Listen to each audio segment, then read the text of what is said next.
guys. Welcome to Tutor Sisters channel. Please subscribe to our channel to help us grow. For today's video, we are going to talk about the literal comprehension, interpretation, critical thinking, and assimilation of the text, The Death of the Moth, written by Virginia Woolf. But before moving on to the core levels, let us know a bit more about the author. Adeline Virginia Woolf is an English writer. She is considered as one of the most important modernist 20th century authors. She is known for using stream of consciousness as a narrative device. Mrs. Dalloway, To the Lighthouse, or Lindo, a biography, are some of the notable creations of her. Now, moving on to the literal comprehension, the text talks about the wretched and pitiful death of the moth. The moth in the essay symbolizes the real nature of life and death. Virginia Woolf initiated the essay by refusing to call the moths that flew by day real ones, as they neither excited the pleasant sense of dark autumn and ivory blossom to her, nor they resembled to butterflies or their own kind of species. It was a mid-September morning, and the scenery outside was filled with vigor. Thus, it was impossible for the narrator to strictly focus on her book. She was indulged in the beauty of nature when suddenly a moth fluttering restlessly on her window grasped her attention.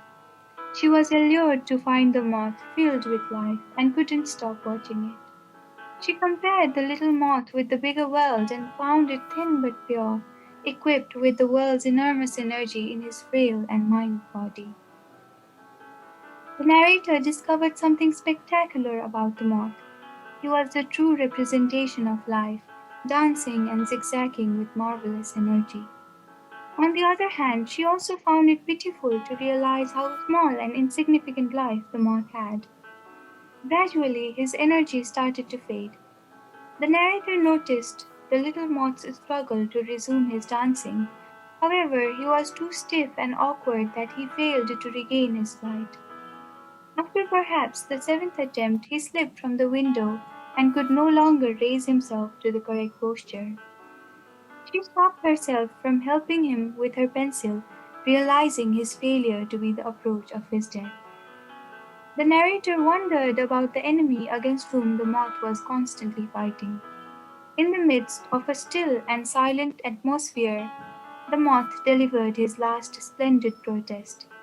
His careless efforts to correct his posture was extraordinary, but certainly not enough to save himself from the supreme power of death.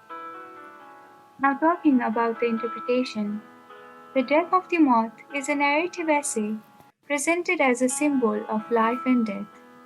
The essay tries to portray the supremacy of death. The moth is a metaphor of life, full of energy and enthusiasm, trying to fight for his life, but remains powerless against the brutality of death. The moth has been personified to show that we all are doomed to the same fate, which is death in the end. Furthermore, the essayist may be trying to show the great struggle that everybody has to pass through for existence. Through the essay, she seems to be trying to show her realization that no matter how hard we struggle to live, death is inevitable. She describes her will to help the moth with her pencil, but soon realizes that his life couldn't be prolonged by her efforts. Through the essay, she makes an attempt to assert that life is transient, whereas death is eternal. No force can fight against death. Thus, the essay presents death as an undefeatable force. Now, moving on to the critical thinking, Virginia Woolf, in the essay, The Death of the Moth, has beautifully reflected the wretchedness of life against death. Through the essay, she has simply shown how much struggle we need for survival. Her selection of words and phrases like "death is stronger than I" to portray the supremacy of death has given an emotional touch to the essay. Similarly, the personification of moth makes the essay more captivating and capable of hitting home. Her efforts to highlight a less significant issue like the death of a moth to show the true nature of life and death is commendable. However, as a critical thinker, there are certain details that I find unconvincing. I find it unsettling that she didn't even try to help the moth, although she could. No matter how strong the death is, aren't we always taught to help and save anyone as far as possible? I think that she didn't consider that even in reality, there are external forces like medicines, medical equipments, or the expertise of the doctors that have indeed prolonged the lives of people to a certain extent. Moreover, in this essay, she gives a comparison of life and death and seems to be explaining how energetic life is in the beginning. But reaching the old age, the energy gradually fades and then the death approaches. However, within this, she ignores the instant deaths happening due to on the spot accidents where there is neither fading of energy nor gradual approach to death, but is equally painful.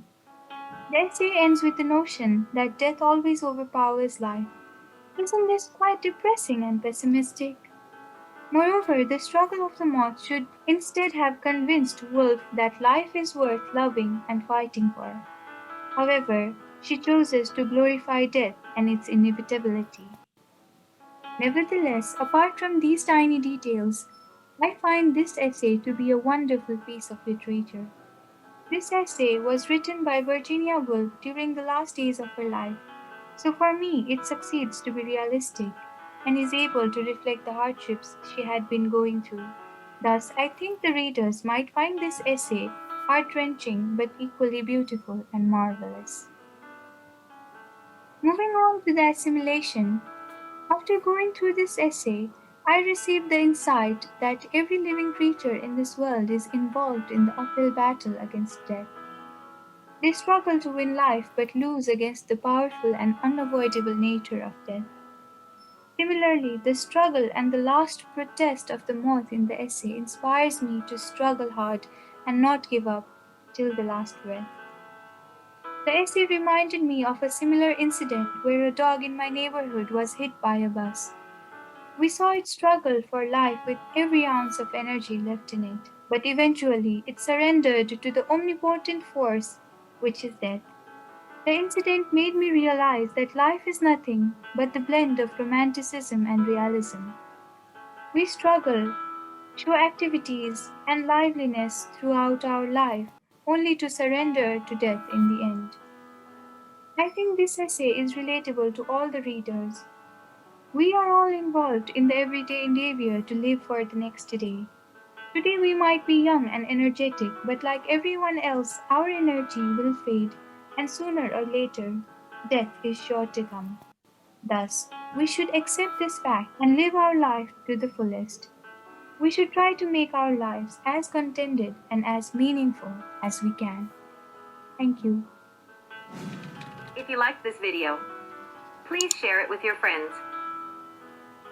Make sure you hit the like button and subscribe to this channel for more videos like this.